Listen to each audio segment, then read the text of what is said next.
மனிதர்களிடத்துல எல்லா விஷயங்களிலும் கருத்து மாறுபாடுகள் இருந்து கொண்டே இருக்கும். எனக்கு அழகாக தெரியக்கூடிய ஒரு விஷயம் இன்னொருவருக்கு அழகாக இருக்காது. எனக்கு சரி என்று படக்கூடிய ஒரு விஷயம் இன்னொருவருக்கு சரி என்று படாது. எனக்கு ஒருத்தர் திறமைசாலியாக தெரிவார், மற்றவருக்கு அவர் திறமைசாலியாக தெரிய மாட்டார். இது மாதிரி எந்த காரியத்தை எடுத்துக்கொண்டாலும் சரி, உலகத்தில் இருக்கக்கூடிய அத்தனை காரியங்களிலுமே நமக்கு கருத்து மாறுபாடுகள் இருந்து கொண்டே இருக்கும்.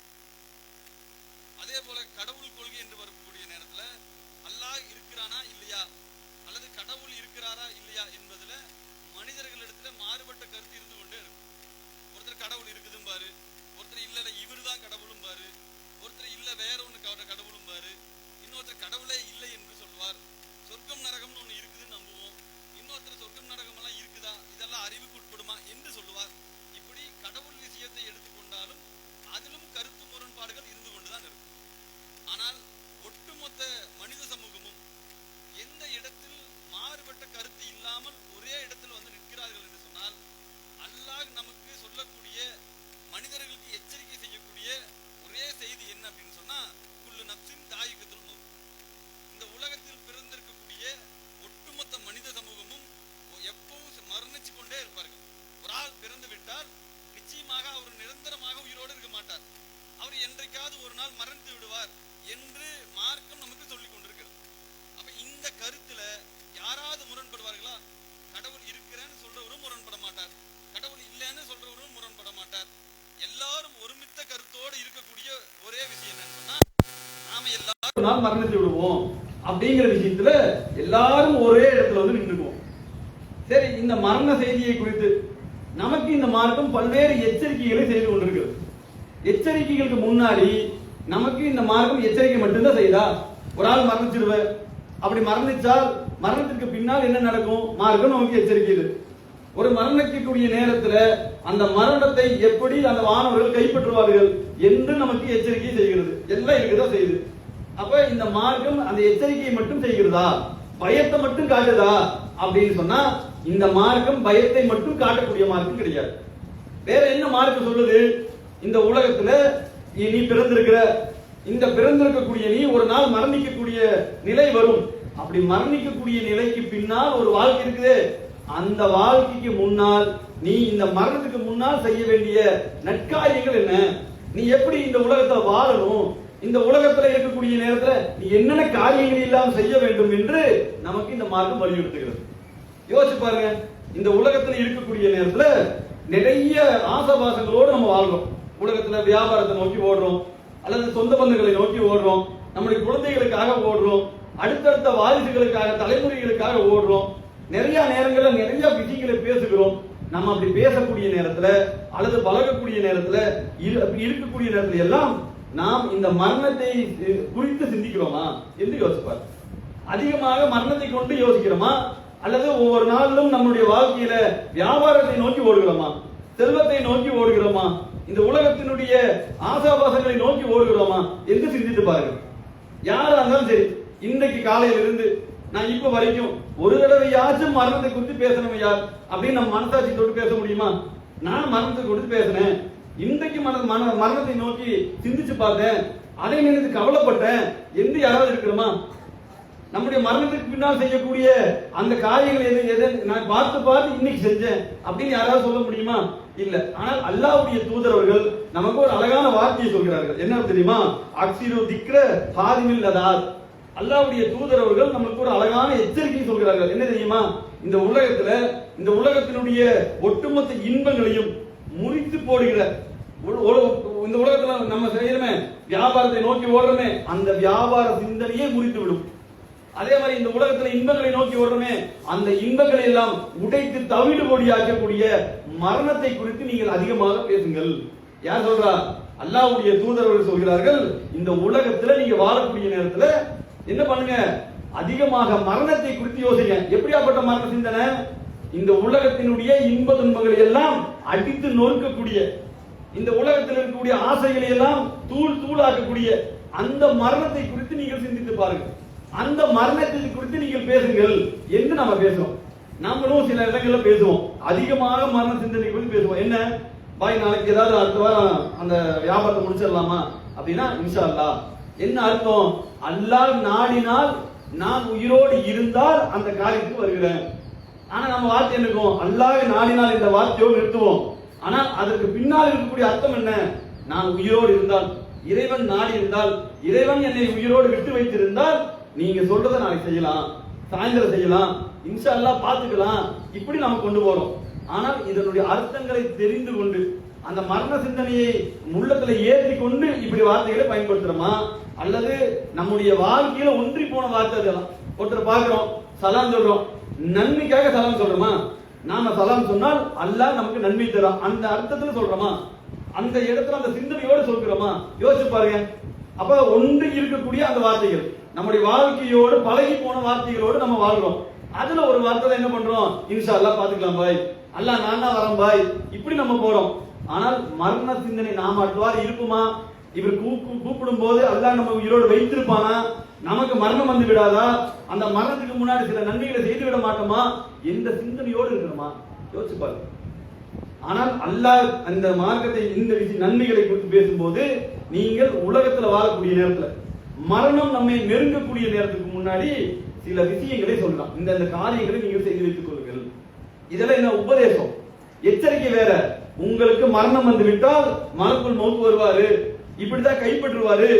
நல்லது செய்தவர்களுக்கு இப்படி என்பட்ட மலக்குகள் வருவார்கள், தீமையான மனிதர்களுக்கு இப்படியாப்பட்ட மலக்குகள் வருவார்கள், இவருக்கு இந்த மாதிரி உயிர் கைப்பற்றப்படும் என்பதெல்லாம் நமக்கு எச்சரிக்கை. ஆனால் மரணத்துக்கு முன்னால் நீங்கள் இப்படி எல்லாம் வாழ்ந்துருங்க, இது மாதிரி நன்மைகளை சேர்த்துக் கொள்ளுங்கள், நான் சில காரியங்களை உங்களுக்கு சொல்லியிருக்கிறேன், அந்த காரியங்களை குறித்து நீங்கள் எச்சரிக்கையாயிருங்கள் என்று நமக்கு எச்சரிக்கை செய்து மரணத்துக்கு முன்னால் பின்னாடி இருக்கக்கூடிய அந்த வாழ்க்கைக்கு முன்னால் இருக்கக்கூடிய வாழ்க்கையை தயார் செய்யக்கூடிய அந்த உபதேசங்களை அல்லாஹ் பல இடங்கள் அல்லாஹ்வும் அல்லாஹ்வுடைய தூதரும் செய்கிறார். அல்லாஹ்வுடைய தூதர் ஒரு விஷயம் சொல்றாங்க, ஹத்தா இதாஜா அகத குமுல் மௌத் கால ரப்பில் ஜூ. அல்லாஹ் திருமறையில பேசுகிறான். என்ன பேசுறான்?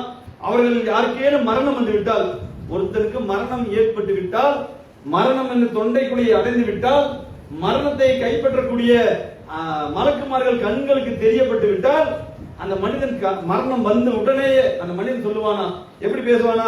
இறைவா, நான் இந்த உலகத்துல நல்லது செய்யாமல் வந்து விட்டேன், எனக்கு கொஞ்சம் டைம் கொடு, நான் போய் விட்டு வைத்து வந்திருக்கிறேன், செய்யாம வந்துட்டேனே, அந்த நல்லதை எல்லாம் செய்து விட்டு வருகிறேன் என்று அந்த மனிதன் புலம்புவான். அல்லாஹ் திருமறையில பேசுகிறான். எப்படி பேசுவான்?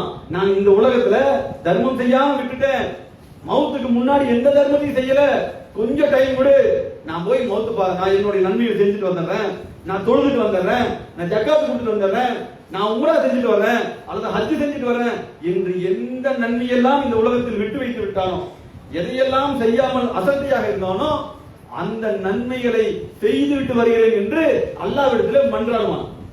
அல்லாஹ் சொல்கிறான், இது வெறும் பொய் வார்த்தை, இது இவன் செய்ய மாட்டான் அப்படின்னு அல்லாஹ் திரும்ப பேசுகிறான். ஆனால் புலம்பல் எப்படி இருக்குன்னு யோசிச்சு பாருங்க. இங்க இப்ப ரொம்ப அசதியா இருக்கிறோமே, தொழுகையில அசதியா இருக்கிறோம், நோன்புல அசதியா இருக்கிறோம், ஜக்காத்துல அசதியா இருக்கிறோம், ஒருத்தருக்கு இன்னொருத்தோடு பேசக்கூடிய விஷயங்கள அசதியா இருக்கிறோம், நன்மை செய்யக்கூடிய காரியங்கள அசதியா இருக்கிறோம், எல்லாத்துலயும் அசதியா இருக்கிறோமே. ஆனால் மரணம் நம்முடைய தொண்டைக்குள்ளே அடையக்கூடிய நேரத்துல நம்முடைய புலம்பல் எப்படி இருக்கும்? இதுவா எனக்கு கொஞ்சம் அவகாசம் கொடு, நான் போய் என்ன பண்றேன், நான் என்னுடைய மரணத்துக்கு முன்னாடி நான் போய் என்னுடைய நன்மையெல்லாம் சேர்த்து வைத்து விடுகிறேன், அதுக்கப்புறம் என்னை மரணிக்க செய்வாயாக என்று அல்லாஹ்விடத்தில் அவன் மன்றாடுவான். ஆனால் அந்த மன்றாடல் அனைத்தும் பொய்யாக போய் எதுவும் பயனளிக்காது. ஏன்? மரணத்தை அல்லாஹ் ஏற்படுத்தி விட்டால் ஒரு நிமிடம் முந்தவும் செய்யாது, பிந்தவும் செய்யாது, அந்த நிலைக்கு தள்ளப்பட்டுருவோம். அதுக்கு பின்னா நன்மை செய்ய முடியுமா? யோசிச்சு பாருங்க. ஆனால் அல்லாஹ் என்ன பண்றான்? இந்த உலகத்தில் இருக்கக்கூடிய நேரத்துல நீங்கள் மரணத்திற்கு பின்னால் சொர்க்கம் போகணுமா, சில காரியங்களை அல்லாஹ் சொல்கிறான், இலகுவான காரியங்களை அல்லாஹ் பேசுகிறான். என்ன தெரியுமா? முதல் செய்தி என்ன அப்படின்னு சொன்னா, அல்லாஹ்வுக்கு நீங்கள் இணை கற்பித்து விடாதீர்கள். இதுதான் ரொம்ப முக்கியம். ஒரு மனிதன் மரணத்திற்கு பின்னால் சொர்க்கத்தை அடைய வேண்டும் என்று சொன்னால் இந்த விஷயத்தில் ஒருத்தன் கோடை விட்டு விட்டார், அல்லாஹ்வுக்கு இணை வைக்கக்கூடிய காரியத்தை செய்து விட்டால், என்ன நன்மைகளை செய்தாலும் சரி, எவ்வளவு நல்லவைகளை கொண்டிருந்தாலும் சரி, எவ்வளவு பெரிய நட்பண்புகளை கொண்டிருந்தாலும் சரி, மறுமையில் என்ன ஆயிரும்? கை சேதம் அடைந்து விடுவோம். அப்ப அல்லாஹ் என்ன பண்றான்னா, இந்த உலகத்துல நீங்க வாழக்கூடிய நேரத்துல எனக்கு நீங்கள் இணை கற்பித்து விடாதீர்கள். எப்படி பேசலாம் பாருங்க. அல்லாஹ் திருமறையில பேசும்போது, உங்கள் இறைவன் உங்களுக்கு தடை செய்ததை கூறுகிறேன், நபியே நீங்கள் சொல்லுங்கள், உங்கள் இறைவன் இங்கே தடை செய்ததை பற்றி கூற சொல்கிறான். என்று சொல்லிவிட்டு அல்லாஹ் திருமறையில் பேசுகிறான், அல்லாஹ்வுக்கு நீங்கள் எதையும் இணை கற்பித்து விடாதீர்கள். அல்லாஹ் திருமறையில் பேசுகிறான். நபிகள் நாயகம் ஸல்லல்லாஹு அலைஹி வஸல்லம் அவர்களை பார்த்து அல்லாஹ் சொல்கிறான், உங்கள் இறைவன் இந்த உலகத்திலே மனிதர்களுக்கு ஒரு விஷயத்தை தடை செய்திருக்கிறேன், அது என்ன என்று நான் சொல்லட்டுமா? நபியை நீங்கள் இந்த மக்களிடத்தில் சொல்லுங்கள், லா இலாஹ இல்லல்லாஹ் முஹம்மது ரசூலுல்லாஹ் என்ற அந்த கலிமாவுக்கு எந்த பங்கத்தையும் ஏற்படுத்தி விடக்கூடாது, எந்த கலங்கத்தையும் ஏற்படுத்தி விடக்கூடாது, அந்த விஷயத்தில் யாரும் அசட்டியாக இருந்து விடாதீர்கள் என்று நபியை நீங்கள் கூறுங்கள் என்று அல்லாஹ் திருமறையில் பேசுகிறான். அல்லாஹ் இன்னொரு இடத்துல அல்லாஹ் திருமறையில் பேசுகிறான், அல்லாஹ்வுடைய தூதரை பார்த்து பேசுகிறான், நபியே நீங்கள் இந்த உலகத்தில் நன்மை செய்திருக்கிறீர்கள், என்னுடைய நபியாக இருக்கிறீர்கள், நீங்கள் இணை வைத்தீர்களாம், இணை வைத்தாலும் உங்களுடைய நல்லவர்களையும் நாம் அழித்து விடுவோம் என்று அல்லாஹ் சொல்லிவிட்டு, நீங்கள் அல்லாஹ்விற்கு எந்த நேரத்திலும் எந்த நிலையிலுமே நீங்கள் இணை கற்பித்து விடாதீர்கள் அப்படின்னு சொல்லிட்டு அல்லாஹ் இன்னொரு இடத்துல சொல்றான். இது உங்களுக்கு மட்டுமான அறிவுரை கிடையாது, வேற யாருக்கு? உங்களுக்கு முன்னால் ஒரு சமூகம் வாழ்ந்துச்சு, உங்களுக்கு முன்னால் ஒரு நபிமார்கள் இருந்தார்களே, உங்களுக்கு முன்னால் என்னுடைய மார்க்கத்தை பின்பற்றினார்களே, அந்த சமூகத்திற்கு நான் எதை சொன்னேனோ, எதை தடை செய்திருந்தேனோ, எதை ஹராமாக்கி இருந்தேனோ, அதே காரியத்தை தான் இப்போது உங்களுக்கும் உங்களுடைய சமூகத்திற்கும் நான் தடை செய்திருக்கிறேன். அல்லாஹ்வுடைய அல்லாஹ்வுக்கு இணையாக நீங்கள் எதையும் வைத்து விடாதீர்கள், யாரையும் வைத்து விடாதீர்கள், எந்த பொருளையும் வைத்து விடாதீர்கள், அல்லாஹ்வுடைய தன்மைக்கு எந்த இடத்திலும் சிறு களங்கம் கூட ஏற்படுத்தாமல் இந்த உலகத்தில் அல்லாஹ்வை இணையாக்க விடாதீர்கள் என்று அல்லாஹ் திருமறையில் பேசுகிறார். யோசிச்சு பாருங்க, நாம் இந்த உலகத்தில் இருக்கும்போது இணை வைக்க கூடாதுங்கிறத விளங்கி இருக்கிறோம், அல்லாஹ்வுக்கு இணையாக்க கூடாது என்பதை விளங்கி இருக்கிறோம். ஆனால் அது மாதிரியான காரியங்கள் நடக்கக்கூடிய நேரத்தில், அல்லாஹ்வுக்கு இணை வைக்கக்கூடிய காரியங்களை நாமோ நம்முடைய சார்ந்த சமூகமோ அல்லது நம்முடைய உறவினர்களோ செய்யக்கூடிய நேரத்தில் தடுக்கக்கூடியவர்களாக இருக்கிறோமா? இப்ப சமூகமா நாம் எல்லாம் ஒன்னோடு ஒண்ணு பிணைஞ்சு பின்னி இருக்கிறோம். எப்படி? சிலர் யாராவது செய்திருந்தால் நாம ஏன் போய் தடை செய்யணும், நாம ஏன் போய் பிரச்சனை பண்ணணும், நம்மளால எதுக்காக போய் சண்டை கட்டணும், நாம சரியா இருக்கிறோமா, நம்ம கரெக்டா இருக்கிறோமா நம்மளுக்குள்ள. ஆனால் அல்லாஹ் எப்படி பேசுகிறான் தெரியுமா? இந்த உலகத்தில் இருக்கக்கூடிய நேரத்துல நன்மையான காரியங்களை இனி கொண்டு வரோம். நாம மட்டும் சரியா இருக்கிறோம் நினைக்கிறோமே, நாம மட்டும் அல்லாஹ்வுக்கு இணை வைக்க கூடாது, நாம மட்டும் நன்மையான காரியங்களை செய்யணும், நாம மட்டும் இப்படி இருக்கணும்னு நினைக்கிறோமே, இந்த விஷயத்துல அல்லாஹ் என்ன பண்றான் அப்படின்னு சொன்னா, நீங்க அப்படி இருக்காதீங்க என்று அல்லாஹ் திருமறையில் பேசிவிட்டு எப்படி சொல்றான் அப்படின்னா, நன்மையான காரியங்களை குறித்து பேசுறான். உலகத்துல அல்லாஹ்வுக்கு இணை வைக்க கூடாது, அதற்கு பின்னால் நீங்கள் பின்னாடி மறுமை நாளில் சுத்தம் போக வேண்டும் என்று சொன்னால் நிறைய நன்மைகளை சேர்த்து வைக்க வேண்டும் என்று அல்லாஹ் திருமறையில் பேசுறான். ஃபமன் சக்குலத்து மவாசீனு வ உலாயிக உம்முல் முஃப்லிஹூன். அல்லாஹ் திருமறையில் பேசுறான், மறுமை நாளில் யாருடைய நன்மையினுடைய எடை அதிகமாக இருக்கிறதோ, அந்த தராசுல அல்லாஹ் நிரூபிப்பான அந்த நேரத்துல நன்மையினுடைய எடை யாரிடத்துல அதிகமாக இருக்கிறதோ அவர்கள் தான் உலாயிக உம்முல் முஃப்லிஹூன், அவர்கள் அந்த நாளிலே வெற்றி பெற்றவர்களாகுவார்கள் என்று அல்லாஹ் திருமறையில் பேசுகிறான். இப்ப நன்மை வந்துருச்சு, நன்மை செய்யணும்னு முடிவு பண்ணிட்டோம், நமக்கு மட்டும் செஞ்சா போதுமா, நாம மட்டும் நன்மை செஞ்சா போதுமா, நம்மோடு இருக்கக்கூடிய அந்த சமூகத்துக்கு செய்ய வேண்டிய கடமைன்னு ஒன்று இருக்குமே. அல்லாஹ் இன்னொரு இடத்துல பேசுகிறான், வல் தக்கும் மின்கும் உம்மத்து யதுகுன இலல் ஹைரி வ யக்முருன பில் மக்ரூஃபி வ யன்ஹவுன அனில் முன்கர். அல்லாஹ் எப்படி பேசுகிறான்னு சொன்னா, நீங்க நன்மை செஞ்சா மட்டும் பத்தாதுப்பா, நீங்க என்ன பண்ணணும், அல்லாஹ்வை நோக்கி மக்களை அழைத்து எது சரி எது தப்புன்னு சொல்லி நன்மை தீமைகளை அந்த மக்களுக்கு எடுத்து சொல்லி அல்லாஹ்வை நோக்கி அழைக்கக்கூடிய ஒரு கூட்டம் உங்கள்கிட்ட இருக்கணும், ஒரு கூட்டமாக நீங்கள் இருக்க வேண்டும் என்று அல்லாஹ் பேசுகிறான். அல்லாஹ்வை நோக்கி மக்களை அழைக்கக்கூடியவர்களாக இருக்கணும், நன்மை தீமைகளை போதிக்கக்கூடிய மக்களாக இருக்க வேண்டும், அல்லாஹ்வுடைய மார்க்கங்களை மக்களுக்கு எடுத்து சொல்லக்கூடியவர்களாக இருக்கணும் என்று சொல்லிவிட்டு அல்லாஹ் சொல்றான், உலாயிக உம்முல் முஃப்லிஹூன், இவர்களும் மறுமை நாள் எப்படி இருக்கணும், வெற்றி அடைந்த கூட்டத்தாரா இருப்பாங்க. அப்ப நன்மை அப்படிங்கிறது நமக்குள்ள மட்டும் வச்சுக்க கூடாது, நாம மரணிப்பதற்கு முன்னால் நாம நன்மை சேர்த்தணும், நாம மரணிப்பதற்கு முன்னால் நம்ம அதிகமான நன்மைகளை சேர்த்து வைக்க வேண்டும், திக்ருகளை செய்யணும், தொழுகை செய்யணும், ஜக்காத் கொடுக்கணும், எல்லாம் கரெக்ட். ஆனால் அது நம்மோடு நிறுத்திக் கொள்ளணுமா, அல்லது நம்மோடு சேர்ந்து ஒரு கூட்டத்தை உருவாக்கி இன்னும் மக்களுக்கு தாவாவை கொண்டு போகணுமா அப்படின்னு சொன்னா அல்லாஹ் என்ன பேசுறேன்னா, உங்களோடு நிறுத்திக்காதீங்க, நீங்க மக்களை நோக்கி அலையுங்க, அப்படி ஒரு கூட்டம் இருந்தால் அந்த கூட்டத்துக்கு நான் வெற்றி தருகிறேன் என்று அல்லாஹ் திருமறையில் பேசுகிறார். அப்ப யோசிச்சு பாருங்க, நம்முடைய மரணத்துக்கு முன்னால் இணை வைக்காம இருக்கணும், அதை தாண்டி நன்மை செய்யக்கூடியவர்களாக இருக்கணும். சரி, நமக்கான நன்மை மட்டும் போதுமா அப்படின்னு சொன்னா நமக்கான நன்மை மட்டும் இருக்கக்கூடாது. எப்படி இருக்கணும்? நமக்கான இல்லாமல் மக்களுக்கு எடுத்து சொல்லக்கூடியவர்களாக, மக்களை நன்மை என்பால் அழைக்கக்கூடியவர்களாக, தீமையிலிருந்து தடுக்கக்கூடியவர்களாக நாம் இருக்கணும் என்று அல்லாஹ் விருப்பப்படுகிறான். அல்லாஹ் அப்படி நீங்க வாழ்ந்தால், உங்களுடைய மரணத்துக்கு முன்னால் நீங்க இப்படி ஒரு சூழல் இருந்தீங்கன்னு சொன்னா, நான் உங்களுக்கு மறுமையில பெரிய வெற்றியை ஏற்படுத்தி தரேன், அந்த கூட்டத்துக்கே பெரிய வெற்றி ஏற்படுத்தி தரேன் என்று அல்லாஹ் பேசுகிறான். நாம எல்லாம் யோசிப்போம், நாம எந்த நிலையில் இருக்கிறோம்? நல்ல ஆரோக்கியமான நிலையில் இருக்கிறோம். ஆரோக்கியமான நிலையில் இருக்கக்கூடிய நேரத்துல நமக்கு நன்மை சொல்லப்பட்டால், இப்ப நம்மளுடைய ஸ்டைல எப்படி இருக்குது? நம்ம தொழுகை பார்க்கணும், நம்ம தொழுகை முடிச்சுட்டு நேர வியாபாரத்தை பார்க்கணும், குடும்பத்தை பார்க்கணும். இப்படி நம்ம ஆரோக்கியமான நிலையில் இருக்கும் போது கூட்டமாக சேர்ந்து தாவா பணியில் ஈடுபடுறதுல விருப்பம் காட்டாமல் இருக்கிறோம். பொதுவா சொல்றேன், தாவா பணிங்கிறது ஒரு ஜமாத்தோடு சேர்ந்து செய்யற தாவா பணி மட்டும் இல்ல. தனிநபராக யாராவது ஒரு தீமையை பார்த்தால் அந்த தீமையை குறித்து எச்சரிக்கை செய்கிறோமா, அல்லது ஒதுங்கி போடுமா? நம்ம எதுக்கு, இவன் சொன்னா கேட்க மாட்டான், இவனை போய் பேசும்போது நம்மளை எது பேசுவான், பேச போனா சண்டை நடக்கும், இப்படி எல்லாம் செஞ்சு ஒழுகுதுமே. கண்ணுக்கு முன்னாடி நடக்கக்கூடிய தீமைகளை குறைந்தபட்சமாக வாயால் போய் சொல்றமே, கைகளால் தடுக்கணுமே, இதை கூட செய்ய முடியாம இருக்கிறோமே. ஆனால் அல்லாஹ்வுடைய தூதரோடு வாழ்ந்த அந்த சமூகம் இருக்குது பாருங்க, சும்மா கிடையாது. அல்லாஹ்வுடைய தூதரோடு இருக்கும்போது சாத் பின் அபீ வக்காஸ் ரலியல்லாஹு அன்ஹு அவர்கள் இருக்காங்க. அவங்க எப்படி இருக்காங்க தெரியுமா? நம்மள மாதிரி ஆரோக்கியமான நிலையில் இல்ல. அவங்க எப்படி இருக்காங்க அப்படின்னு சொன்னா, மக்கால இருந்து மதீனாக்கு இருக்கிறாங்க. அப்படி இருக்கக்கூடிய நேரத்துல திடீர்னு அவர்களுக்கு ஒரு நோய்வாய் ஏற்படுகிறது. அந்த நோய்வாய் எந்த அளவுக்கு தாக்கத்தை ஏற்படுத்துகிறது சொன்னா, மரணம் வந்து விடுமோ என்ற நிலையில தான் அவர் இருக்கிறார். இந்த நோயினால் நாம மரணிச்சிடுவோம் அப்படின்னு அந்த நிலையில் தான் அவர் இருக்கிறார். அப்படி இருக்கக்கூடிய நேரத்துல அல்லாஹ்வுடைய தூதர் அவர்கள் அவரை பார்க்க வருகிறார். பார்க்க வரும்போது அவர் என்ன சொல்றாருன்னா, அல்லாஹ்வுடைய தூதரே தன்னுடைய வருத்தத்தை தெரிவிக்கிறார். எப்படி வருத்தத்தை தெரிவிக்கிறார் தெரியுமா? அல்லாஹ்வுடைய தூதரே, நான் இங்க மதீனால இருக்கிறேன், சரி மக்கால இருக்கிறேன். அப்படி மக்கால இருக்கக்கூடிய நேரத்துல என்னுடைய தோழர்கள் எல்லாம் மதீனாவுக்கு சென்றுட்டு போயிட்டு இருக்கிறாங்க. நான் இந்த மாதிரி நிலையில என்னுடைய தோழர்கள் எல்லாம் விட்டு பின்தங்கி விடுவேணும், நான் மரணத்துக்குரிய அந்த மரணத்தை எதிர்பார்த்த நிலையில நான் இங்க இருக்கிறேன்னு, நான் இப்படி ஒரு சூழல் இருக்கிறேன்னு என்று அந்த கவலையை அல்லாஹ்வுடைய தூதர்கிட்ட பேசுறாங்க. அப்படி பேசக்கூடிய நேரத்துல அல்லாஹ்வுடைய தூதர் என்ன சொன்னாங்க தெரியுமா? நாம எல்லாம் என்ன பண்ணுவோம்? உதாரணமா ஒருத்தர் போய் பாக்குறோம், உடம்பு சரியில்லாம இருக்கிறாங்க, சக்கராத்துல இருக்கிறாங்க, பேசக்கூடிய நிலையில் இருக்கிறார். அப்படின்னா என்ன பண்ணுவோம்? நல்லபடியா ரெஸ்ட் எடுங்க, நல்லா மருந்து சாப்பிடுங்க, டாக்டர் வருவாரு, நம்ம அமைதியா படுத்து தூங்குங்க, எதையும் யார்கிட்ட எதுவும் பேசாதீங்க, டென்ஷன் ஆகாதீங்க, இப்படி நம்ம எல்லாருக்கும் அறிவுரை சொல்லுவோம். ஆனால் அல்லாஹ்வுடைய தூதர் அவர்கள் இந்த உலகம் சார்ந்த விஷயத்துல பேசவே இல்லை. ஒருத்தர் மரண தருவாயில் இருக்கிறார், மரணிச்சிடுவோங்கிற சூழல் இருக்கிறார்.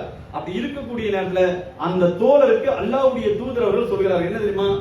நீங்கள் இங்க இருக்கிறீங்களே, மரண தருவாயில நோய்வாய்ப்பட்டு இருக்கிறீங்களே, அப்படி இருக்கக்கூடிய நேரத்துல நீங்கள் அதிகமாக நன்மை செய்யக்கூடியவர்களாக மாறுங்கள்.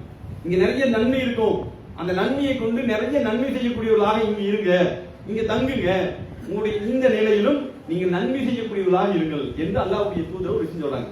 சொல்லிட்டு சொல்றாங்க, உங்களால் இங்க சிலர் நேர் வழி பெறக்கூடும். அவருக்கு எப்படி சொல்றாங்க? நீங்க இங்க தங்கி இருக்கீங்க, உங்களுக்கு நிறைய மார்க்க செய்திகள் தெரியும், உங்களை நோக்கி வரக்கூடிய மக்களுக்கு இந்த மார்க்கத்தை சொல்லக்கூடியவர்களாக இருக்கு. உங்களால் சிலர் என்ன ஆவாங்க? நேர் வழி பெறக்கூடும், உங்களால் சிலர் நன்மை அடையக்கூடும், உங்களால் சிலருக்கு நல்ல பாக்கியங்கள் கிடைக்கக்கூடும். அதனால இருக்கிறங்க உங்களுக்கு சில நன்மைகள் கிடைக்கும்.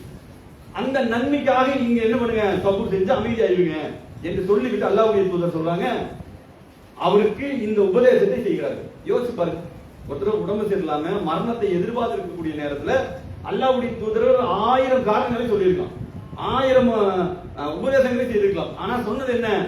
மரணத்துக்கு முன்னால் நன்மையை சேர்த்துக் கொள்ள வேண்டும். மரணத்துக்கு முன்னால் அவர் செய்யக்கூடிய நன்மைகளை குறித்து அழகிய உபதேசம் செய்கிறார்கள். ஏன்? மரணத்துக்கு பின்னால் அதை செய்ய முடியாது. அவர் மரண தருவாயை எஞ்சிருக்கிறாரு. அப்படி இருக்கக்கூடிய நேரத்துல நாம் என்ன பண்ணிருக்கணும்? நன்மையை குறித்து அல்லாஹ்வுடைய தூதர் இவ்வளவு நன்மை இருக்குது, இந்த நன்மையை எதிர்பார்த்தவர்களாக இங்க நீங்க இருங்க, உங்களுக்கு நன்மை கிடைக்கும், அல்லாஹ் உங்களுக்கு அதன் மூலமாக பெரிய அந்தஸ்தை ஏற்படுத்தி விடுவான் என்று அவருக்கு உபதேசத்தை செய்கிறார்கள். யோசிச்சு பாருங்க. அதே மாதிரி இந்த உலகத்தில் இருக்கக்கூடிய நேரத்துல நன்மை செய்யறமே, இந்த நன்மை எப்படி இருக்குன்னு தெரியுமா? மறுமையிலே பயனளிக்கக்கூடிய நன்மையாக இருக்கணும். அது ரொம்ப முக்கியம். உலகத்துல நன்மை செய்வோம், எல்லா நன்மைகளையும் இழுத்து போட்டு செய்வோம். எப்படி பார்ப்போம்? இவர் பயங்கரமான நன்மை செய்யறாரு, இவர் நிறைய ஜக்காத்து கொடுக்கிறாரு, இவர் பெரிய செல்வந்தராக இருக்கிறார், யாரும் பார்த்தாலும் காசு தூக்கி தூக்கி கொடுக்கிறார், இப்படி உலகம் பேச வேண்டும் என்பதற்காக செய்து விடக்கூடாது. இவர் 5 நேரம் கரெக்டா வந்து வத்தில தொழுதுறாரு அப்படின்னு உலகம் பேசுவதற்காக, நம்மோடு இருக்கக்கூடிய சக மனிதர்கள் பேசுவதற்காக செய்து விடக்கூடாது. எந்த நன்மை செய்தாலும் அந்த நன்மை எப்படி இருக்கணும்? மறுமையிலே பயனளிக்கக்கூடிய நன்மையாக இருக்கணும். அகல் போர் நடக்குது. அப்படி அகல் போர் நடக்கக்கூடிய நேரத்துல அல்லாஹ்வுடைய தூதரோடு இருக்கக்கூடிய அந்த சகாபாக்கள் என்ன பண்றாங்கன்னா, ஒரு வாக்குறுதியாக நாங்கள் உயிரோடு இருக்கக்கூடிய காலமெல்லாம் இந்த முகமதோடு கூடவே இருப்போம், கூடவே பயணிப்போம், இவர் எந்த வழியை எங்களுக்கு காட்டினார் அந்த வழியை பின்தொடர்வோம் என்று கவிதை நடையில பாடிட்டு என்ன பண்றாங்கன்னு சொன்னா, அவங்க பாடி அவங்க வேலை செஞ்சுட்டு இருக்காங்க. அல்லாஹ்வுடைய தூதர் அவர்கள் இந்த வார்த்தையை செவிமடுத்து விட்டு அல்லாஹ்வுடைய தூதர் சொன்ன வார்த்தை என்ன தெரியுமா? இறைவனிடத்திலே அந்த சகாபாக்களுக்காக கையேந்துகிறார். இறைவா, இந்த உலகத்துல வாழக்கூடிய நேரத்துல இவர்கள் எல்லாம் இந்த நன்மை ஏன் செய்கிறார்கள் என்று சொன்னால், உனக்காகவும் உன்னுடைய மார்க்கத்திற்காகவும் தான் இந்த நன்மையை செய்கிறார்கள். மறுமையிலே பயனளிக்கக்கூடிய நன்மையை தவிர வேறு எந்த நன்மையும் கிடையாது. அல்லாஹ்வுடைய தூதருடைய வார்த்தையை கவனிச்சுக்கங்க. மறுமையிலே பயனளிக்கக்கூடிய நன்மையை தவிர வேறு எந்த நன்மையும் கிடையாது. அப்ப உலகத்துல செய்யக்கூடிய நன்மை எப்படி இருக்கணும்? மறுமையிலே பயனளிக்கக்கூடிய நன்மையாக இருக்கணும். அப்படியாப்பட்ட நன்மையாக இருந்தால் அது என்ன இருக்கும்? இந்த உலகத்துல பயனளிக்கும், மறுமையிலும் பயனளிக்கும். உலகத்துல மனிதர்கள் பார்ப்பதற்காக, மனிதர்கள் நம்மளை புகழ்வதற்காக இந்த உலகத்தில் நன்மை செய்தால் இந்த உலகத்தோடு அது அழிந்துவிடும், மறுமையிலே நமக்கு பயனளிக்காது. அல்லாஹ்வுடைய தூதர்கள் கையேந்துகிறார்கள் சகாபாக்களுக்காக. இறைவா, இந்த என்னுடைய தோழர்களுக்கு மறுமையிலே பயனளிக்கக்கூடிய நன்மைக்காக பாடுபடுகிறார்களே, இந்த நன்மை எல்லாம் நீ மறுமையிலே இவர்களுக்காக பயனளிக்க செய்வாயாக என்று அல்லாஹ்வுடைய தூதர் அவர்கள் அந்த அல்லாஹ்வுடைய தூதரோடு இந்த சகாபாக்கள் பேசிய காரணத்துக்காக அவங்க என்ன பண்றாங்க? அல்லாஹ்வுடைய தூதர்கள் பிரார்த்தனை செய்கிறார்கள். அப்ப யோசிச்சு பாருங்க, இந்த உலகத்துல இருக்கக்கூடிய நேரத்துல மரணத்திற்கு முன்னால் நம்முடைய வாழ்க்கையை எப்படி அமைச்சிருக்கணும்? நன்மை அதிகமா இருக்கணும், அல்லாஹ்வுக்கு இணை வைக்க கூடாது. எவ்வளவு தூரம் இந்த நன்மையை செய்ய முடியுமோ அவ்வளவு நன்மைகளை செய்யக்கூடியவர்களாக இருக்கணும். அதே சமயத்துல அது மறுமையில பயனளிக்கக்கூடிய நன்மையாக இருக்கணும். இப்படி எல்லாம் கலந்த மறுமைக்காக இருக்கக்கூடிய அந்த நன்மையை சேர்த்துக் கொள்ளக்கூடிய நட்பாகியத்தை அல்லாஹ் தந்தருள்வான் என்பதை முதலுடைய இருக்கு.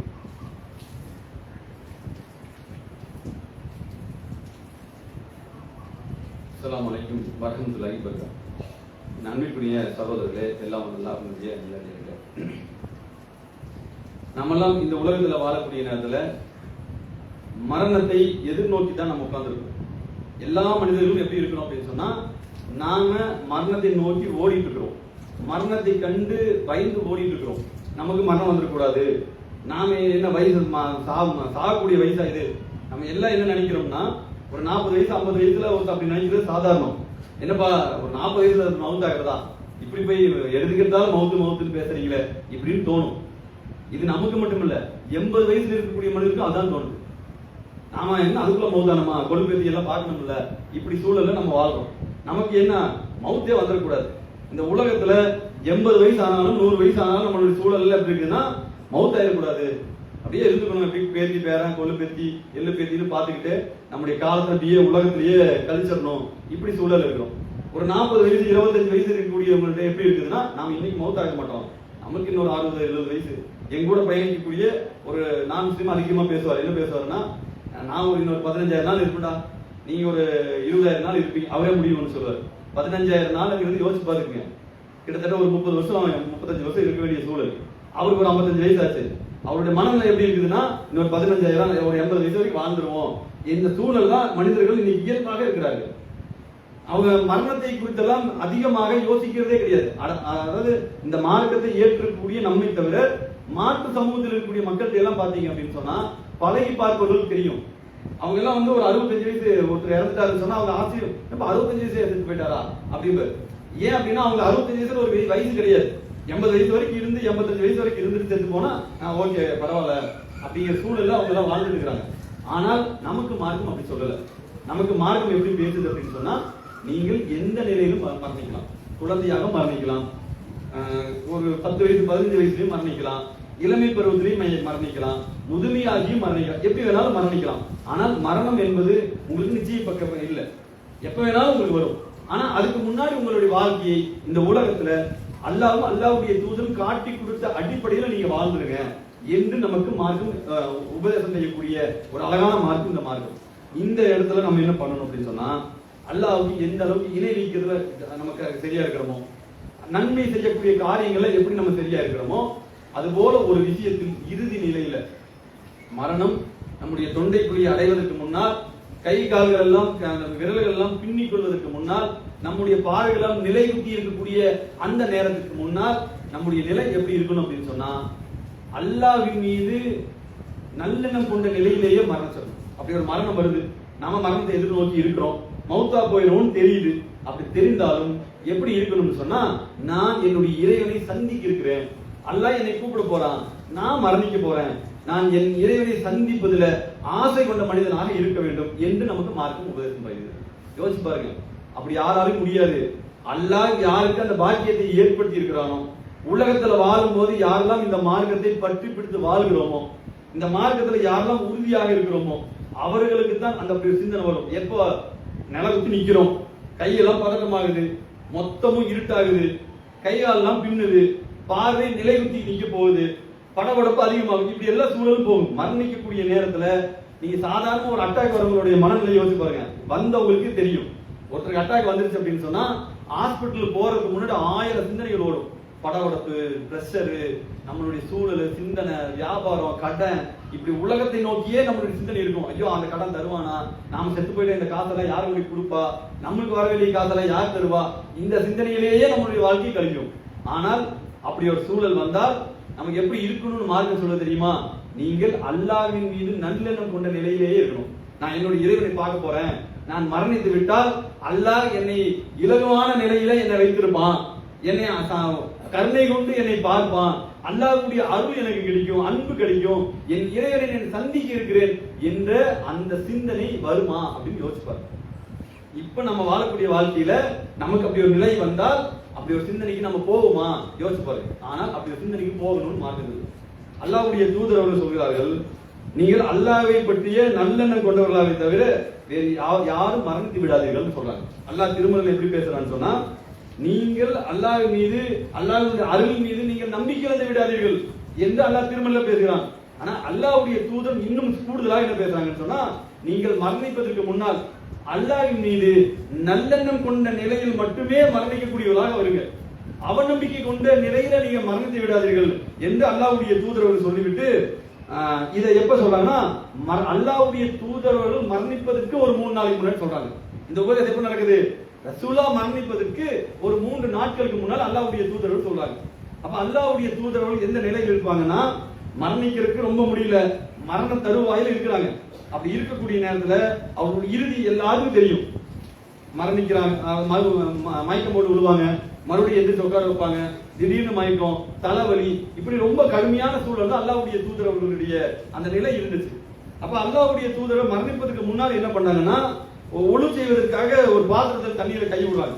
அப்படி கை விட்டுட்டு என்ன பண்றாங்க அப்படின்னு சொன்னா, அல்லாஹ்வுடைய தூதர் அவர்கள் என்ன பேசுறாங்கன்னா, நான் என்னுடைய சிறந்த நண்பனை நோக்கி போகிறேன் அப்படின்னு அல்லாஹ்வுடைய தூதர்கள் இறுதியாக அந்த வார்த்தையை பேசுகிறார்கள். அப்ப யோசிச்சு பாருங்க, தனக்கு மரணம் ஏற்பதற்கு முன்னால் ரசூலா எப்படி ஏற்பட்ட வழிமுறையை காட்டி கொடுத்தாங்க? அல்லாஹ் மீது நம்பிக்கை கொண்டவர்களாக, நல்லெண்ணம் கொண்டவர்களாக, அல்லாஹ்வை நான் சந்திக்க போகிறேன், என்னுடைய நண்பனை சந்திக்க போகிறேன் என்ற அந்த சிந்தனையோடு அல்லாஹ்வுடைய தூதர்கள் மரணித்தார்கள். ஏன் இது முக்கியமா பேசுறது தெரியுமா? இணை வைக்காம வாழ்ந்துருவோம், நன்மைகளை நிறைய சம்பாதிச்சிருவோம், ஆனால் ஒருவருக்கு நோய்வாய்ப்பட்டு விட்டு அல்லது கடினமான சூழல்ல தனக்கு மரணம் ஏற்படும் என்று சொன்னால் அந்த நேரத்தில் இறைவனை திட்டுவதை பார்க்கிறோம், இறைவன் மீது அவநம்பிக்கை கொள்வதை பார்க்கிறோம். இந்த மாதிரி சூழல்ல மரணிக்கக்கூடிய பலரை நம்ம பார்க்கிறோம். நிறைய அந்த நேரத்தில் என்ன பண்ணிடுவாங்கன்னா, சட்டக்குன்னு அல்லாஹ் தூக்கி வீசிட்டு அல்லாஹ் இல்ல ஒண்ணும் இல்ல தூக்கி போற ஆளுகளை நம்ம பார்க்கிறோம். வேலை அவ்வளவு பெருசுக்கு யோசிக்காதீங்க. தொழில் வியாபாரம் போயிருச்சு, வருமானம் இல்ல, அப்படி வச்சுக்கங்க. அந்த சூழல்ல நம்மளுடைய நிலை எப்படி இருக்கும்? தொழுதுட்டே இருக்கிறோம், துவா செஞ்சுட்டே இருக்கிறோம், பிரார்த்தனை செய்யறோம், திக்ர் செய்யறோம், தகஜத்து தொழுகிறோம், எல்லாம் செய்யறேன், ஆனா எனக்கு என்ன நன்மை கிடைச்சது? அல்லாஹ் என்ன பண்ணிட்டான்? என்னுடைய வியாபாரத்தை மொத்தமும் நாசம் பண்ணியிருக்கானே என்ற சிந்தனையில உடனடியாக இறைவன் மீது கோபித்துக் கொள்வதை பார்க்கிறோம். ஆனால் இந்த நிலைக்கு நம்ம போயிடக்கூடாது. அப்ப நம்ம மரணிப்பதற்கு முன்னால், நம்முடைய உயிர் தொண்டைக்குழியை அடைவதற்கு முன்னால் நம்முடைய வாழ்க்கை எப்படி இருக்கணும்னு சொன்னா, அல்லாஹ்வும் அல்லாஹ்வுடைய தூதரும் மிக அழகிய வழிமுறை காட்டி கொடுக்காங்க. அல்லாஹ்வுக்கு இணை வச்சிடாதீங்க, அல்லாஹ் மீது அவநம்பிக்கை கொண்டாதீங்க, அல்லாஹ் மீது நல்லெண்ணம் கொண்ட நிலையில மரணிச்சிருங்க, நிறைய நன்மைகளை சம்பாதித்து வைத்துக் கொள்ளுங்கள். அந்த நன்மைகள் அனைத்துமே மறுமையிலே பயனளிக்கக்கூடிய நன்மையாக இருக்க வேண்டும் என்ற அடிப்படையில இந்த வாழ்க்கையை அமைத்துக் கொள்ளுங்கள். அப்படி வாழ்க்கையை அமைத்துக் கொண்டால் மறுமையிலே நீங்கள் சொர்க்கத்திலே பெரிய அந்தஸ்தை ஏற்படுத்தி இருக்கலாம். அல்லாஹ் உங்களுக்கு அப்படியே தரஜாவை கொடுப்பான் என்று அல்லாஹ்வும் அல்லாஹ்வுடைய தூதரும் நமக்கு அழகிய வாக்குறுதிகளை அளிக்கிறார்கள். எனவே அப்படியாப்பட்ட வாழ்க்கையை வாழக்கூடிய பாக்கியத்தை அல்லாஹ் நம்ம அனைவரும் மீதும் தந்த அருள் புரிவானாக என்று கூறி இந்த ஜும்மா உரையை நிறைவு செய்கிறேன். வாஹிதான் அல்ஹம்துலில்லாஹி ரப்பில் ஆலமீன். அஸ்ஸலாமு அலைக்கும்.